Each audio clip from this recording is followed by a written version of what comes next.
Dari Utsman ibn Affan berkata, aku mendengar Nabi SAW bersabda, sesiapa yang membaca Bismillahilladzi la yadurru ma'asmihi syai'un fil ardi wala fis sama' wa huwas sami'ul alim, yang bermaksud dengan nama Allah yang dengan namanya tidak ada sesuatu pun yang dapat memberikan kemudaratan di bumi maupun di langit.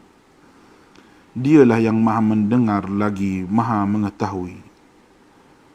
Sebanyak 3 kali, maka dia tidak akan ditimpa bala yang datang secara tiba-tiba sehingga subuh.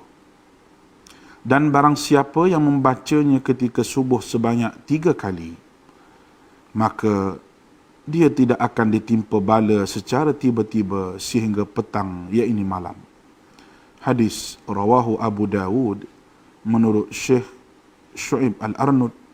Hadis ini adalah hasan. Tak ada. Assalamualaikum warahmatullahi wabarakatuh. Berjumpa lagi kita untuk slot matematik tambahan tingkatan 5 pada hari ini 2 Jun. Cikgu ialah Cikgu Dr. Nur Azla binti Mustafa. So kita akan teruskan kepada fasa 2 fungsi trigo. Okey. Harap-harap ramai yang akan tengok sama ada live ataupun offline nanti. Okey. So sebelum cikgu teruskan, cikgu pada penghujung slot kita nanti kita ada test, ada quiz, not test, a quiz yang akan membolehkan kamu dapat sijil. Okay, so soalan senang je, simple questions akan dapat sijil online automatically hantar kepada email.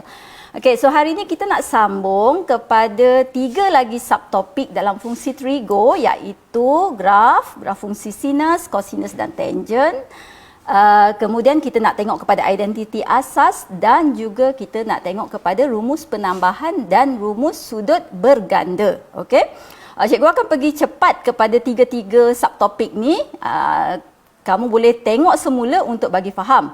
Okey, yang pertama, dalam graf kita nak kena faham ada 4 perkara. Ada 4 perkara yang kita mesti tengok setiap kali kita nak lukis graf. Okey, yang pertama color, nilai maksimum, nilai minimum dan juga amplitude. So kita kena faham fungsi berkala. So semua graf ini adalah satu fungsi berkala. Okey, color dia 360 darjah ataupun nilai tersebut kalau digantikan dalam radian adalah 2 pi. Nilai maksimum, okey, bagi cos dan sin ialah 1. Bagi tangent tiada nilai maksimum. Begitu juga nilai minimum bagi sin dan cos ialah negatif 1, tetapi bagi tangent tiada nilai minimum. Nanti kita tengok kenapa. Dan amplitude, okey. Amplitude bagi sin dan cos ialah 1. Tangent X menghampiri garis menegak, so dia tiada amplitude, tetapi menghampiri garis menegak bermakna garis menegak tu kita panggil dia asymptote. Okey, so dia tiada amplitude lah. Okey, kita pergi kepada graf sinus. Graf sinus Y sama dengan sin X. Sin X bermaksud 1X, satu kitaran sin, satu kitaran sinus X. Fungsi berkala ialah umumnya adalah 360 darjah seperti tadi yang cikgu bagi tahu. Nilai maksimum, nilai minimum dia ada tercatat, cikgu dah catat di sini. Nanti kita tengok kenapa nilai maksimum tu ada dot tu, okey. Dan amplitude. Okey. So sebenarnya oleh kerana graf sinus, kosinus ni semua adalah yang berkala, okey, satu kala, fungsi berkala. Jadi kalau sebenarnya kita tengok dia bermula daripada negatif sampai positif. Dan kita akan belajar ikut julat. So kalau julat dia sampai 0 hingga 360 bermakna kita akan ambil yang sebelah positif sahaja. Okey, so tengok apa maksud ni fungsi berkala. Ni pergerakan ni adalah fungsi berkala 360 darjah. Okey, dalam rajah ni ialah 360 darjah. Nilai maksimum, okey, tengok nilai maksimum ni ialah yang tercatat di sini 1, nilai minimum negatif 1. Okey, bila nilai maksimum tu jadi 1, bila nilai minimum jadi negatif 1, okey, kita boleh tengok pada rajah. Okey, kat sini 90 darjah sebab ni ialah 180 separuh. So 90 darjah 1 ini ialah negatif 270 darjah, dan untuk nilai minimum kat sini negatif 90 dan negatif 270. So kalau kita boleh juga guna kalat untuk dapatkan nilai ini nah. Okey, amplitude. Ini panggil amplitude. So bermaksud kalaulah dekat ni nampak Y sama dengan 1 sin X. 1 ni kat depan ni perkali dia 1. So kita nampak amplitude dia ni 1. Kalau kita tukar dia 3 sin X, amplitude tu akan jadi 3. Okey, bentuk sama. Okey, tu sinus. Cosinus, graf cosinus, okey. Macam tadi juga, kita nak tengok ada 4 perkara. Kala, fungsi berkala sama, nilai maksimum dan minimum berbeza dengan sinus, okey. So kita boleh tengok daripada graf kat sini nilai maksimum. Maksimum daripada graf ni bila kita tengok ni 1 kan nilai dia. Maksimum bermaksud negatif 360 darjah. Kemudian kita dapat 0 darjah, kita akan dapat 1. Macam mana nak dapat kalau tekan kalat? You just press cos 0, you akan dapat 1. Cos negatif 360, you akan dapat 1. Dan satu lagi ialah 360 darjah. Okey, dan kalau kita teruskan graf ni, kita boleh dapat lagi nilai maksimum. Begitu juga dengan nilai minimum. Nilai minimum, you press negatif 180, cos negatif 180, you akan dapat negatif 1. Itu kalau kita guna kalat nah. Tapi kalau base kepada graf kita di sini, kita nampak di sini 180, minimum dia ialah negatif 1. Okey. Amplitude sama macam tadi, 1 cos X, 1 cos X okey, 1 cos X maknanya kita punya amplitude dia 1. Kalau kita tukar 4 cos X, amplitude kita akan jadi 4. Okey, dia berubah. Okey, cos 1X ini bermaksud satu kitaran. Satu kitaran. Nanti cikgu akan terang lebih lanjut tentang kitaran ni Okey, so satu kitaran kalau kita ambil julat dia 0 hingga 360, inilah bentuk dia di sini sebelah kanan. Okey, tangent, graf tangent. Graf tangent seperti biasa nak tengok 4 perkara, fungsi berkala masih ini diberi 180 atau pi radian. Kenapa nanti kita akan tengok. Nilai maksimum dan minimum, okey. Nampak tak dekat sini kita tiada nilai maksimum dan minimum. Kenapa? Walaupun kat sini kita ada satu tangent X. Kenapa? Sebab kita tak ada amplitude di sini. Sebab graf kita dia menegak. Menegak, dia akan tegak sampai ke atas. Dia tak boleh sentuh garis menegak di sini. Iaitu dia tak boleh sentuh asymptote. Okey. Okey, next. Dah faham tentang maksimum, nilai minimum, amplitude, color, pintasan Y. Okey, sekarang mari kita cuba. Cikgu bagi dalam 30 saat. Jadi sebab senang tengok-tengok boleh dapat jawapan. Okey, dalam 30 saat cuba fikir sat. Apa nilai maksimum, nilai minimum, amplitude, color dan pintasan Y. Okey. Ingat, dalam matematik tambahan, jawab yang senang dulu. Sebab bila kita jawab yang susah, kita akan panik. Itu kita akan panik, kita akan motivation down terus, kita tidurlah. Jawab yang senang. So kalau cikgu akan jawab yang senang, pintasan Y. Okey, pintasan Y paling senang tak dapat. Okey, dah dapat jawapan cikgu. Jom kita semak jawapan kita. Okey, ini ialah untuk graf sin 4 sin 2x tolak 1. Kita ada nilai maksimum kat sini, nilai minimum, amplitude, dan color dan pintasan Y. Pintasan Y yang paling senang, nampak kat belakang tu nah. Okey. Tapi kalau dekat cos, nampak pintasan Y dia duduk di depan. So dia boleh tukar, dia boleh switch tempat tu, tak ada masalah. Cuma kita kena faham. Itu adalah pintasan Y. Okey, cikgu percaya ramai pelajar memang faham pintasan Y sebab dah belajar juga dalam matematik. Okey, untuk cos, nampak cos? Ni cikgu rasa memang ada yang akan silap. Okey, tapi tak apa, nanti cikgu tunjuk kenapa cos kita maksimum dapat 5, minimum dapat 1, amplitude, kemudian color dia, ni cikgu rasa memang ramai yang akan sedikit confused. Tapi tengok dekat tangent. Tangent nilai maksimum tak wujud. Kenapa? Tadi kan dah katakan dia punya graf ke atas. Okey, nilai minimum tidak wujud. Amplitude tidak tertakrif kerana kita ada asymptote. color dia jadi 360 dan pintasan Y. Yang ini cikgu andaikan dia punya julat adalah 0 hingga 360 darjah ya. Okey, macam mana kita nak dapat jawapan ni? Sebab tu cikgu kata kena baca buku AdMath sebab dia ada konsep di situ. Okey, mari kita tengok konsep dia. Ni dalam buku teks, muka surat 129. Kalau you all baca ini, you all akan mudah nak jawab soalan-soalan ni. Mungkin keluar dalam kertas satu konsep. Okey? So daripada cikgu dah dapat semua daripada konsep di sini. Okey? Nanti boleh semak semula dekat soalan yang tadi cikgu bagi tu dan semak. Baru boleh faham dan ingat. Okey. Next. Yang ni dalam komik cikgu. Tips memahami bentuk graf sinus. Okey. Terpulang kepada pelajar sebab ada pelajar dia prefer untuk tekan kalat cos kosong dapat berapa, sin kosong dapat berapa, sin 90 dapat berapa. Depends on yourself. Tetapi ini ialah yang first time cikgu masuk 2018 sekolah, ada satu anak murid cikgu dia ajar macam ni untuk ingat. Dia kata dia pun tengok dekat YouTube. Cikgu rasa cikgu yang ajar dekat YouTube tu memang bagus sebab memudahkan. Okey, so tengok Y sama dengan negatif modulo 2 sin 2x tolak 1. Tengok cikgu dah susunkan ikut step. Apa yang kita kena buat? Sin dia kan bentuk macam ni. Okey, so macam bentuk ular. So macam bentuk ular. Oleh kerana sin 2x bermakna ada berapa ekor ular? 2 ekor ular. Okey. 2 ekor ular bila ada 2 sin 2x, 2 kat depan tu bermakna dia kena kembang. Kembang Okey. Kembangkan, kemudian ada modulo kita kena naikkan ke atas. Maknanya yang bawah tadi kita kena naikkan ke atas. Kemudian step keempat kena buat apa? Ada negatif kat depan modulo. Kita kena buat apa? Diterbalikkan. Kita kena terbalikkan graf kita. Maksudnya kalau tadi di atas, kemudian sekarang dia dah duduk macam pantulan kat bawah. So kalau tadi dia jadi N, sekarang dia dah jadi U. Okey? Kemudian bila dia tolak 1 bermakna dia diturunkan, turunkan ke bawah sebanyak 1. Kalau tambah 3 bermakna dinaikkan sebanyak 3. Macam tu. Itu ialah tips untuk memahami graf sinus. Okey? So cikgu bagi contoh di sini. Okey, contoh graf Langkah pertama bila kita baru nak belajar, kita buat graf yang pertama, step pertama ialah sin 2x. So sin 2x bermakna 2 kitaran. Okey, tengok kat sini cikgu lukis ni.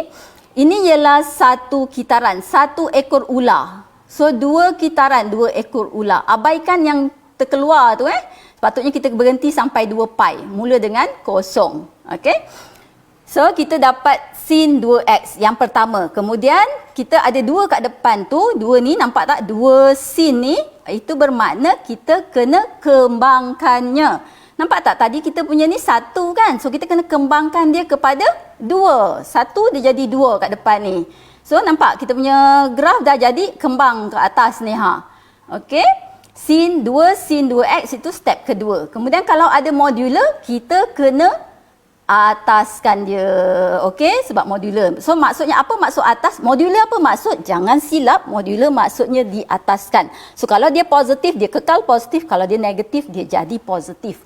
Okey. So diataskan. So yang mana kat bawah nampak tak? Dia pantul ke atas. Ni. Yang kedua dengan yang keempat ni dari bawah dia naik atas Okey. Next, kalau kita ada negatif kat depan tu.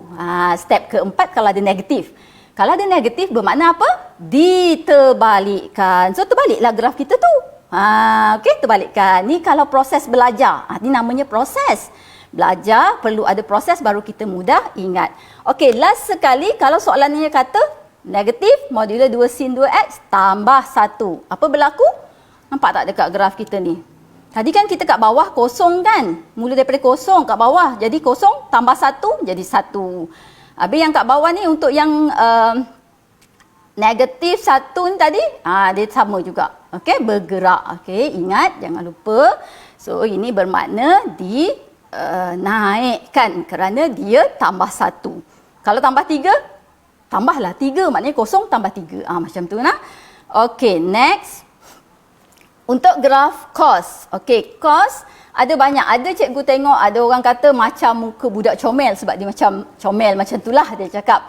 Okey, tapi cikgu nampak macam dia 2 buah mangkuk. Macam dia mangkuk. Cos tu dia macam mangkuk tapi dia ada telinga. Okey? cos kita mesti ada telinga. Kita tak boleh lukis dia macam straight macam tu. Dia mesti ada macam telinga, lengkuk sikit macam mangkuk tapi ada telinga. Okey. So seperti biasa mesti lukis yang kitarannya dulu, 2 buah mangkuk, kemudian 2 bermaksud dikembangkan, modular maksudnya diataskan. Kemudian step keempat adalah negatif, di depan tu diterbalikkan. Kemudian kalau dia tolak 1 diturunkan. Okey, boleh baca komik cikgu Okey, tengok contoh. Cikgu buat graf ni step by step. Satu yang pertama kita ambil yang dalam tu cos 2x. Bermaksud 2 kitaran cos, kalau cos x 1 buah mangkuk, kalau 2x bermaksud dia jadi 2 buah mangkuk bertelinga. Okey. So bermula dengan kosong dan berakhir pada 2 pi iaitu 360. Diandaikan bahawa julat diberi ialah 360. Step kedua ialah kita kembangkan. Okey, 2 cos 2x. So jadikan dia 2. Kalau dia 3, jadikan dia 3. Nampak tak kat sini? Perubahan berlaku di sini. Okey, ni 1 tadi. So dia jadi 2. Okey.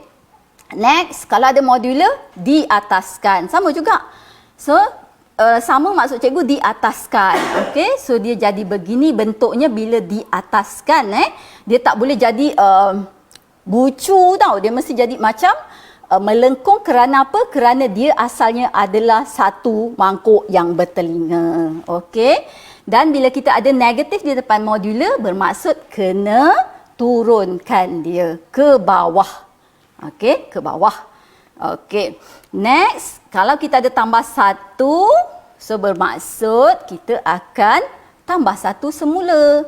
So dapatlah bentuk ni. Okey? Bentuk ni. So diandaikan julat dia kita ambil kosong hingga 2 pi kat sini Okey. So ini ialah graf cos. Sin, cos selalunya budak boleh lukis, tak ada masalah sebab senang nak ingat. Okey? Kita nak pergi kepada graf tangent. Okey. Ni pengetua cikgu. Dia ajar ni tips memahami bentuk graf tangent. Okey, graf tangent. Graf tangent bentuk apa cikgu? Graf tangent dia macam highway kot cikgu rasa sebab dia lurus macam tu kan. Kalau kita pergi highway kan dia kebanyakan jalan dia lurus. Macam dari utara ke selatan kan. Lama dah kita tak naik highway sejak PKP ni. Okey. So sama juga, cuma kalau dia 2x bermaksud 2 buah highway. Okey? Tapi kita kena fahamlah bentuk graf tangent tu macam mana sebenarnya. So, yang penting kena faham bagaimana rupa bentuk graf tangent satu kitaran, 1x. Supaya baru kita boleh faham bila dia jadi 2 kitaran, 2x. Okey? Okey, tapi sebenarnya graf tangent yang paling senang sebab rupa dia memang macam tu je. Okey. So 2 buah highway sebab dia 2x, tangent 2x. Kemudian kita ada 2 darab dengan tangent 2x, bermaksud kita kena kembangkan dia jadi 2. Okey, nanti kita tengok. Kemudian kita ada modular diataskan, sama, nampak tak konsep dia sama. Kemudian ada negatif diterbalikkan dan tolak 1 diturunkan. Cikgu guna konsep yang sama supaya you tak perlu hafal banyak benda. Tapi kalau dia tukar positif bermaksud tambah 1 dinaikkan sebanyak 1. Tambah 5 dinaikkan sebanyak 5. Itu konsep asas lah. Okey. Next, tengok contoh. Okey, contoh cikgu tunjuk macam tadi juga prosesnya bagaimana kita nak mendapatkan negatif. Okey, ni ialah tangent Okey, ni tangent. Kat sini ialah negatif 2 tangent 2x. Okey, tambah 1. Okey, tangent 2x, nampak tak? Kalau sebenarnya 1x ialah dari sini. Dia mula dari kosong, dia bergerak ke atas. Kemudian daripada bawah ni, daripada bawah, dia bergerak ke atas. Tak sentuh tau satu lagi. Dan daripada bawah juga dia bergerak ke atas. Sini 2 pi. Ini satu kitaran, 1x. So kalau 2x bermakna kita kena tambah lagi 1 lah kitaran. Okey? So jadi ini bentuk asalnya 1 kitaran jadi 2x 2 kitaran. Kemudian step kedua kita kena kembangkan dia sebanyak 2 Kita kena kembangkan dia sebanyak 2. Okey. Dan kita akan buat yang ketiga, modular. Modular bermakna apa? Diataskan. So nampak tak? Tadi graf tangent dia memang mula daripada kosong, dari bawah ke atas, dari bawah ke atas. So sekarang kita kena buat apa? Naikkan dia semua ke atas. Nampak tak? Dia tak jadi macam graf cos. Okey, dia macam membucu di bawah ni. Kerana apa? Kerana dia dari bawah ke atas, dia bukan mangkuk yang bertelinga. Macam tu nah. Okey, kemudian ada negatif. Negatif maksudnya apa? Diturunkan. So tadi dah naik atas kan? Turun pula dah. Turun ke bawah sini. Okey? Turun, hati-hati, jangan lengkuk sangat kat sini. Tu tak boleh bertembung. Nampak ni? Antara dua ni tak boleh bertembung kerana kita ada asymptote kat situ. So dia mesti menegak ke atas ataupun bila ke bawah menurun, dia akan menurun ke bawah secara menegak. So bila kita tambah 1, ni yang betul lah. Negatif 2 tangent 2x tambah 1. Okey? So kita dapatlah bila kita tambah 1, nampak tak ni? Ialah skala ni banyak 2 kan? Okey, 1 kat sini. Okey. Inilah caranya proses untuk melukis graf sinus, kosinus dan tangent. Okey. Next. Bila dah belajar graf, bermaksud kena cari bilangan penyelesaian. Bilangan penyelesaian tu ada jumlah 1, 2, 3, 4 bergantung kepada persamaan garis lurus yang dapat kita bentukkan daripada maklumat diberi. Okey? So untuk mencari bilangan penyelesaian, yang pertama kita kena ada graf asal dulu. Ni graf asal tadi kan. Lakar graf y sama dengan 3 cos 2x tambah 2. Okey, cos 2x bermaksud apa? Cos apa? Mangkuk nah, mangkuk bertelinga. So cos 2x bermaksud 2 buah mangkuk yang bertelinga. Okey, sepatutnya kita faham begitu. Kemudian kita kena kembangkan jadi apa? Ni kat sini 3. Kita kena kembangkan dia jadi 3. Kemudian apa yang berlaku? Dia tambah 2. So 3 tadi tambah 2 jadi apa? 5. Nampak tak kat graf? Dia jadi 5 di sini. Kerana dia telah dinaikkan sebanyak 2. Dari 3 dinaikkan sebanyak 2. Okey, kenapa graf ni jadi satu mangkuk je cikgu? Kenapa? Sebab tu bila kita lukis graf, jangan lupa tengok julat bagi soalan. Julat ni dipanggil julat Okey, so kat sini sampai pi. Pi maksudnya apa? 180. Walaupun dia ada 2 kitaran tetapi dia cram jadi julatnya pi. Jadi tinggal 1 je lah kitaran kat situ. Tinggal separuh daripada 2 pi tadi, 2x tadi. Okey, ni untuk menjawab soalan A. So kita dah dapat jawab soalan A. Next, soalan B. Ni kertas 2 ya. Bilangan penyelesaian bagi persamaan trigonometri 3 pi cos 2x sama dengan 8x tolak pi. Allah, kalau tengok macam ni macam nak pengsan. Tapi sebab cikgu percaya ramai orang dah boleh buat. Kenapa? Sebab you dah belajar dalam tajuk matematik bab 1 macam mana membentukkan persamaan garis lurus menggunakan kaedah graphical method. Macam tu. Okey, so kita nak jawab yang B. Kat sini kita nak jawab B. Okey, ingat kita dah ada graf. Kemudian untuk cari bilangan penyelesaian, kita kena ada persamaan garis lurus. Persamaan garis lurus nak dapat daripada mana? Dari persamaan kena bentuk sendiri. Kalau you berjaya jadikan dia Y sama dengan apa dia persamaan baru tu, garis lurus, you dah dapat markah yang pertama, K1. Okey? So, selangkah dia, mula-mula kita ambil persamaan yang diberi daripada A tadi, Y sama dengan 3 cos 2x tambah 2. Itu persamaan satu kita. Kemudian, kita ambil maklumat yang diberi dekat B, 3 pi cos 2x sama dengan 8x tolak pi. Itu persamaan 2. Next step kita nak make sure bahawa kita dapat bentuk 3 cos 2x tambah 2. Kenapa? Sebab kita nak gantikan dia dengan Y. Bila kita dah dapat Y, kita dah dapatlah persamaan garis lurus tu. Okey. So, step ketiga, selepas you susun begini, apa yang patut buat? You tengok dekat persamaan pertama, ada pi tak kat sini? Oh, tak ada lah cikgu. So, apa yang kita patut buat? Kita kena bahagikan semua tu dengan pi. So, 3 pi ni bahagi pi, dapatlah 3 sahaja. 8x per pi kat sini ada 8x per pi tolak pi bahagi pi. Okey. Yang ni ialah selalu kesilapan yang cikgu nampak anak murid cikgu buat, dan mungkin ramai pelajar lain di luar sana yang juga begitu. Sebab bila dia buat dalam kertas jawapan, dia potong-potong tu pi-pi, dia kira pi tu hapus, hilang, vanish, vaporize gitu Sebenarnya pi bahagi pi kita dapat 1. Jangan tinggalkan dia. Okey, kesian kat dia. Okey. Okey, dia masih wujud. Okey, so dah dapat 1 nah. Kat sini ada 8x per pi ni. Cikgu tertinggal kat sini.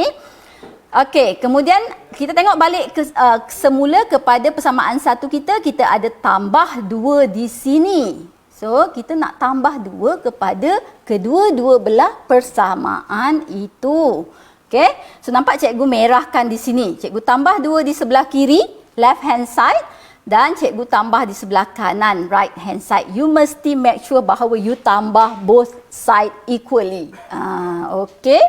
So, bila kita tambah 2, kat sini tak ada apa-apalah, tak terjejas. 3 cos 2x tambah 2. Nampak macam ke atas dah ni, macam persamaan 1. Ada gaya dah tu, ada gaya nak betul dah tu. Okey, yang ini tadi 8x per pi, negatif 1 tambah 2, solve. Jangan lupa solve. Untuk sesiapa yang rasa otak dia berkarat sikit tu, tekanlah kalat ya. Okey. Ini khusus kepada anak murid cikgu. Anak murid di luar sana tu rasanya memang pandai-pandai dah kot. Negatif 1 tambah 2, tekan kalat. Dapat positif 1. So, ini jawapan dia yang betul. So, kita boleh substitute 3 cos 2x tambah 2 dengan y.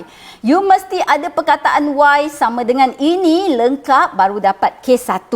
K1 tahu. 1 sangat-sangat penting dalam kertas 2 kita ni. Okey, next kita nak lakarkan. Bila kita nak lakar, kita kena ada skala kan? So, untuk skala buat 2 titik sahaja. You pilih kosong, gantikan x dengan kosong, you dapat 1 kat sini. Kemudian you pilih yang boleh hapuskan pi. Pilihlah dekat sini kat graf kita ni, pilihlah yang mana boleh hapuskan pi. So, cikgu pilih 1/2 pi sebab bila cikgu bahagi kat sini, 8 darab dengan 1/2 pi bahagi dengan pi, cikgu akan hilang pi tersebut.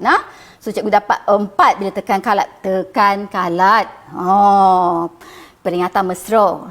Tekan kalat. 4 tambah 1, 5. Sebab kita ingat dalam exam kita selalu panik. Tengok soalan ni panik. Tak boleh jawab soalan ni panik. So, ingat jawab soalan yang kita faham dan mudah dulu. Soalan kemudian kita boleh susun. Kita tak perlu susun dia cantik-cantik 1, 2, 3, 4. Tak perlu. Jawab yang mana kita boleh dulu. Okay? Just tulis section yang betul. Okay. So, kita dapat 5 di sini. So, kita plot lah dekat graf kita tu. Bukan nak plot cantik pun. Asalkan boleh nampak ada memang betul kita plot kat situ. Kita dapatlah sini. Nampak persilangan. Bilangan penyelesaian tu apa cikgu sebenarnya? Bermaksud bilangan penyelesaian tu menunjukkan bahawa titik persilangan antara 2 graf. Graf yang tadi A dan graf garis lurus. So, kalau dalam kes ni kita dapat hanya 1 penyelesaian sahaja. 1 bilangan penyelesaian sahaja. Okey? Nampak? Admat ni, pengetua cikgu katalah, admat ni mudah. Marah budak-budak. Admat ni mudah, memanglah mudah. Pasal cikgu pandai dah. Okay. Kenapa cikgu pandai? Pasal cikgu tiap-tiap hari buat. Tu pun cikgu tersilap juga kadang-kadang. Okay? Manusia biasa melakukan kesilapan tapi kita mesti belajar daripada kesilapan. Learn from mistake and you will success. Okay. Next, identiti asas. Kita nak pergi kepada sub skill kita yang kedua hari ini iaitu identiti asas. Okay. Ni tak perlu hafal. Kalau boleh hafal lagi bagus. Okey, ini ada di depan, just tengok. Ini ialah rumusnya, sin kuasa 2 theta boleh digantikan dengan x, boleh digantikan dengan a, ikut suka hati pemeriksa pengubah soalan. So, kita just tukar kita punya rumus ni ikut kepada soalan. So, ini rumus ada diberi di depan, jangan bimbang. Waktu bila nak guna, memang kena pandai, memang base kepada exercise. So, you need to do an exercise before you master that skills, okay? So, contoh 1. Cotangent square theta sin square theta sama dengan 1 tolak sin square theta. Okey, untuk identiti asas, apa yang kita akan buat ialah kita nak buktikan. Ya Allah, ya Tuhanku, bukti pula dah. Bukti ni yang susah sikit nak. Tapi dia 2-3 markah. Jadi kalau siapa yang rasa pening-pening sikit tu, belajar slow-slow.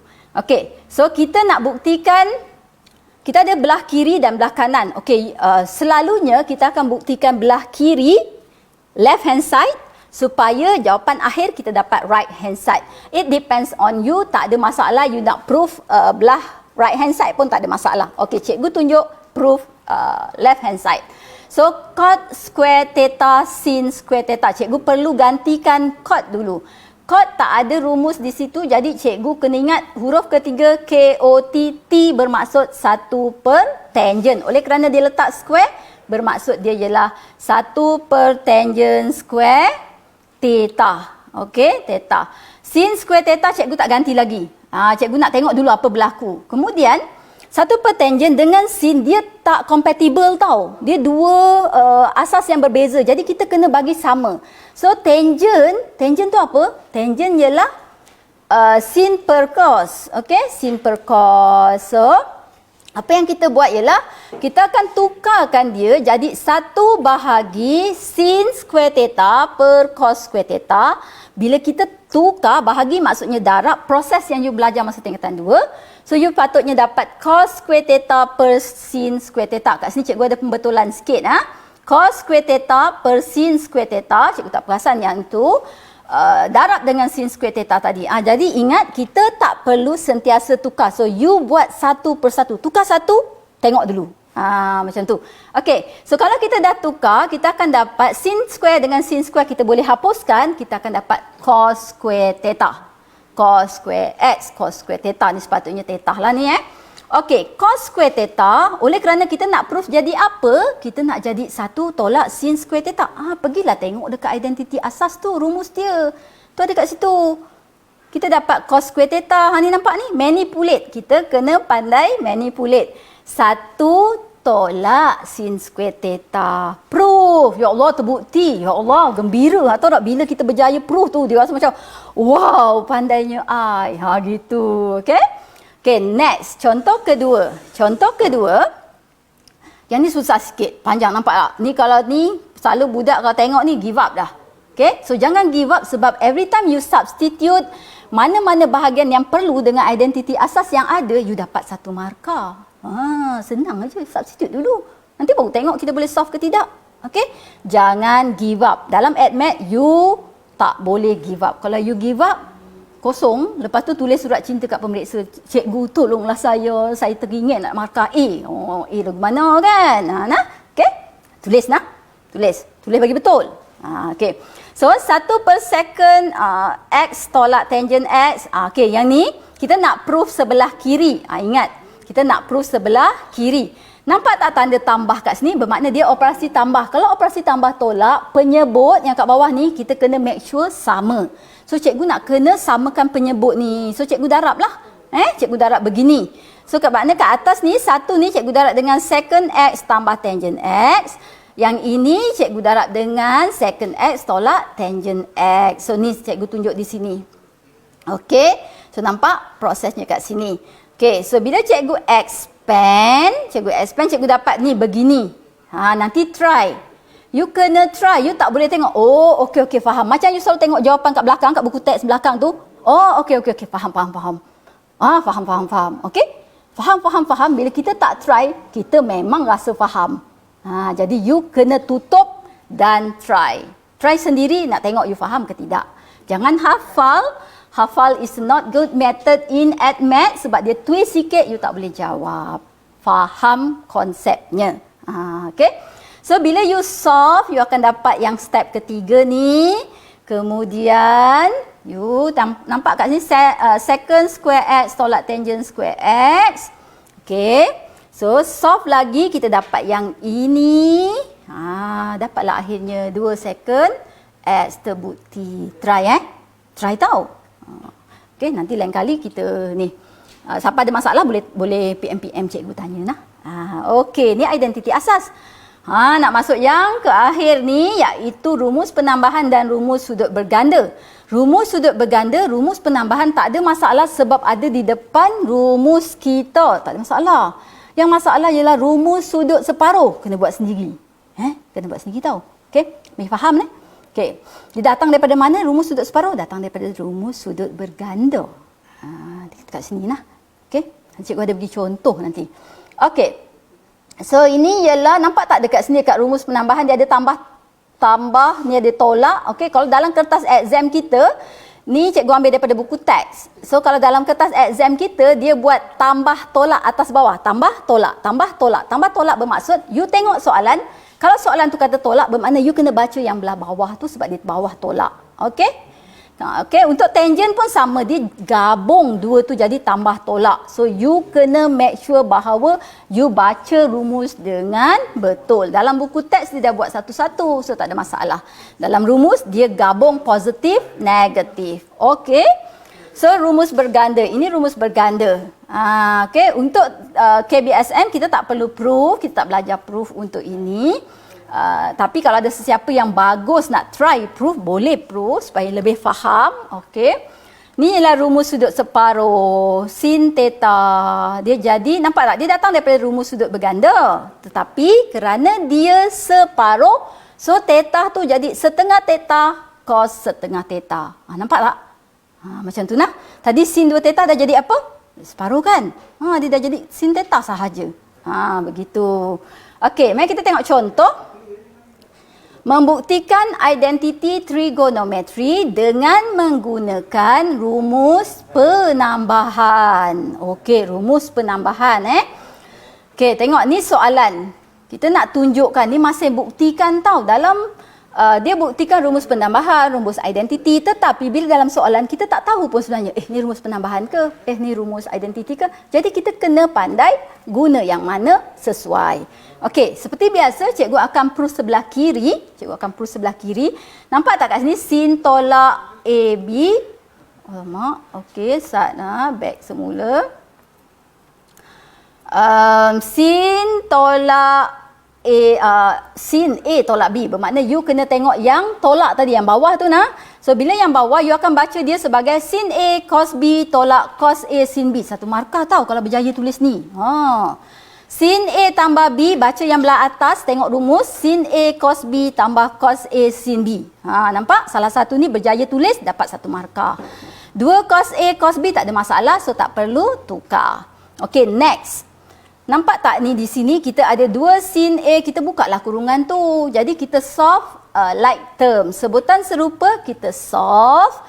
Akhirnya kita akan nampak ni kat sini negatif cos A sin B tambah cos A sin B jadi kosong, sifar. So kita tinggal di sini ialah sin A cos B tambah sin A cos B jadi apa? Sin A cos B tambah sin A cos B adalah 2 sin A cos B. Okey? Seperti bahasa kat bawah ni. Okey, kita solve sin tak ada partner, cos B potong dengan cos B.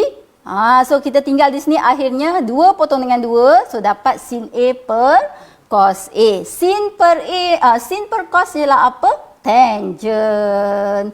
Proof lah, dapat dah. Sin per cos dapat tangent. So berjaya. Okey? Okey.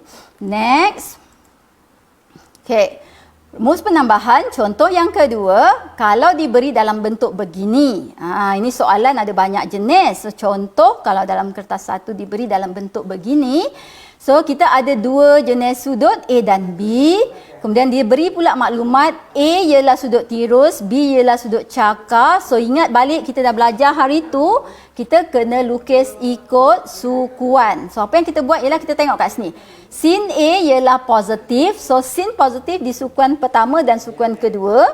Tetapi dia bagi tahu sudut tirus. So sudut tirus maksudnya apa? 0 hingga 90. So kita akan lukis dia di sukuan pertama.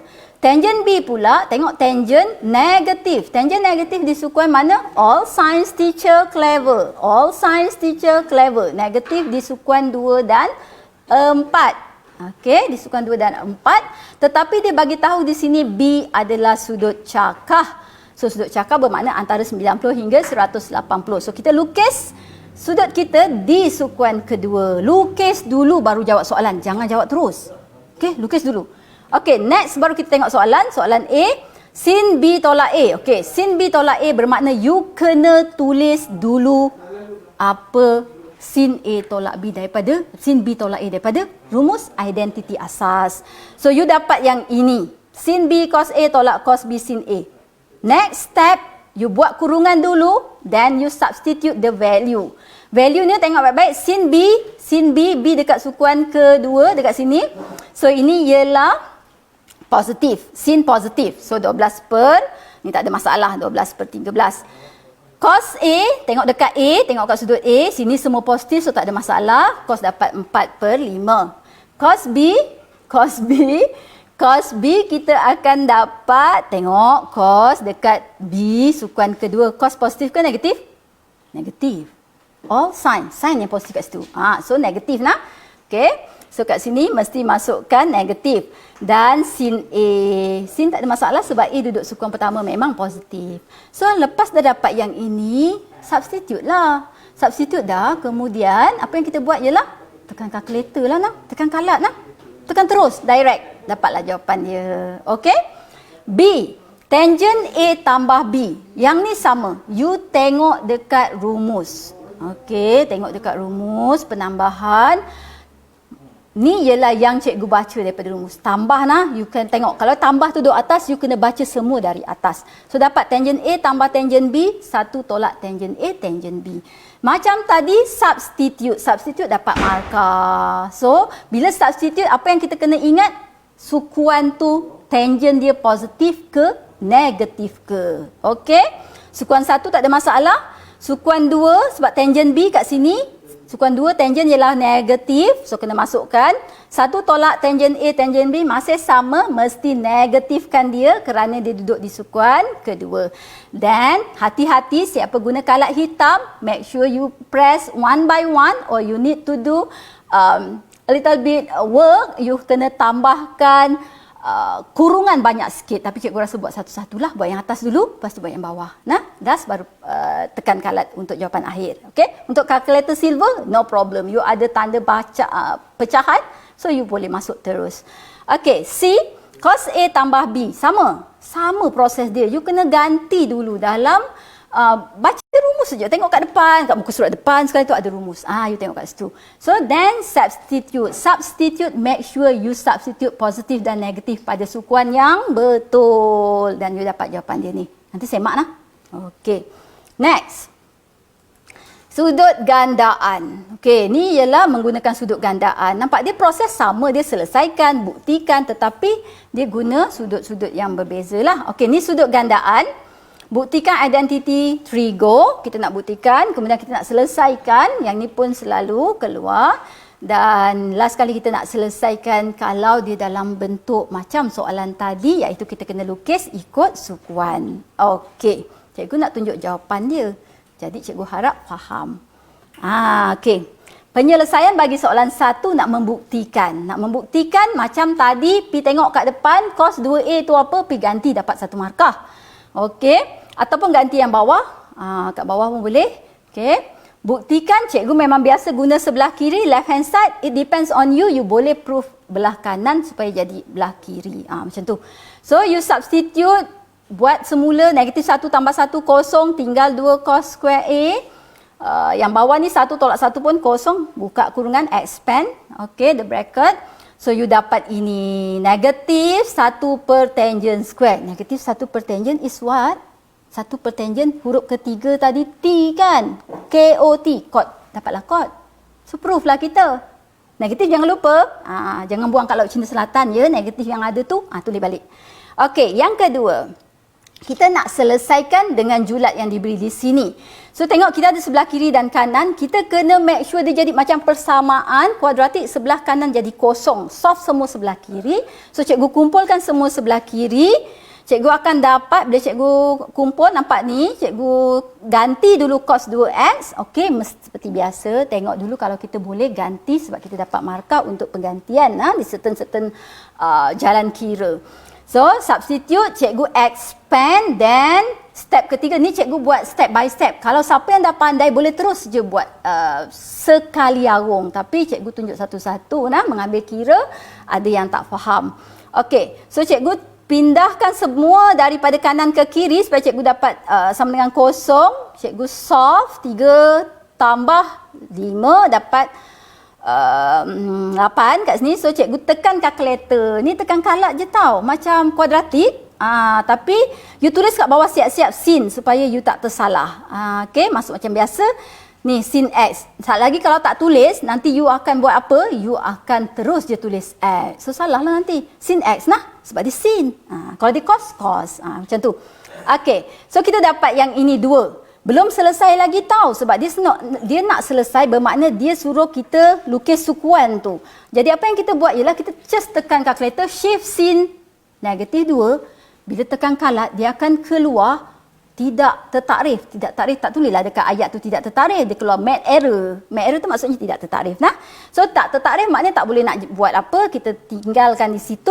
Yang sebelah ni kita dapat sin x sama dengan 2/3. Kita solve, tekan kalat, shift sin 2/3. You dapat 41.81 darjah.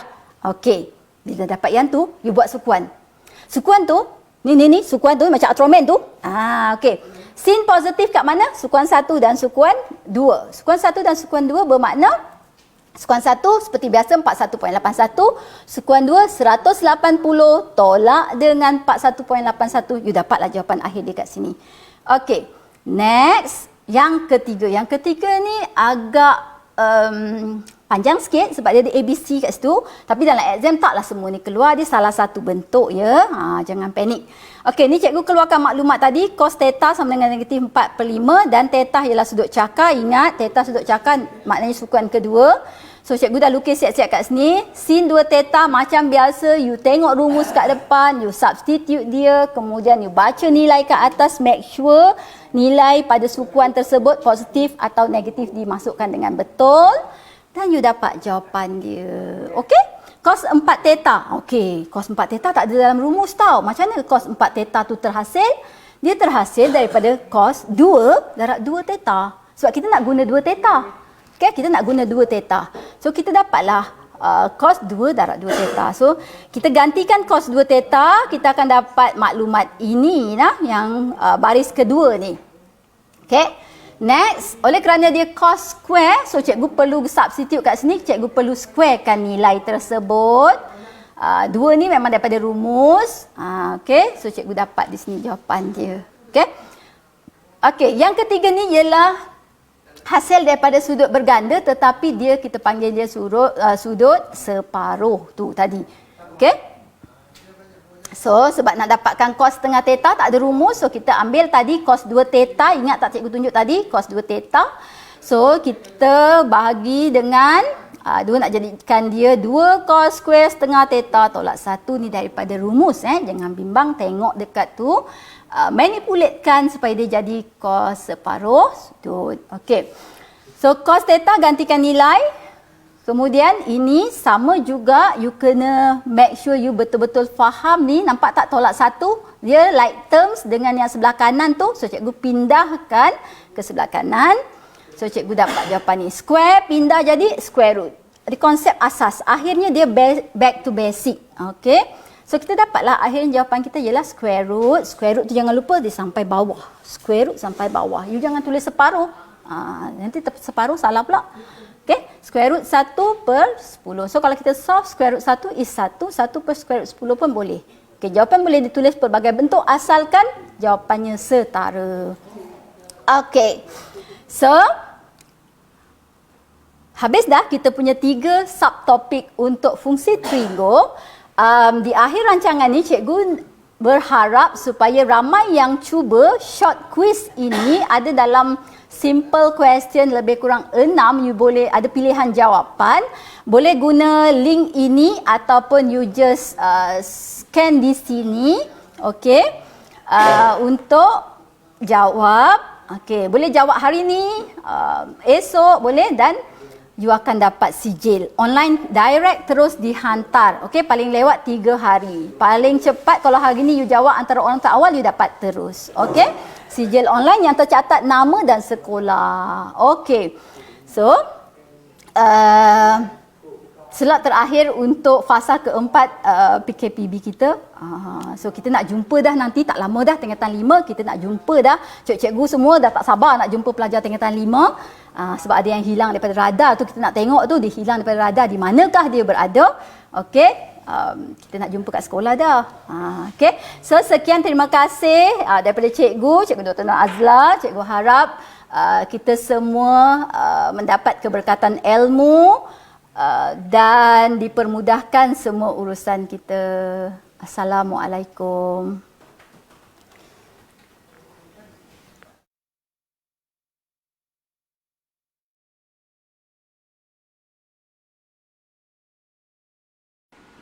Daripada Anas bin Malik radhiyallahu anhu berkata, Nabi SAW pernah berdoa, Allahumma inni a'udzubika minal barasi wal jununi wal juzami wa min sayil asqam. Ya Allah, aku berlindung denganmu daripada penyakit sopak, penyakit gila, penyakit kusta dan penyakit-penyakit yang buruk. Hadis diriwayatkan oleh Al-Imam Abu Dawud dengan sanad yang sahih.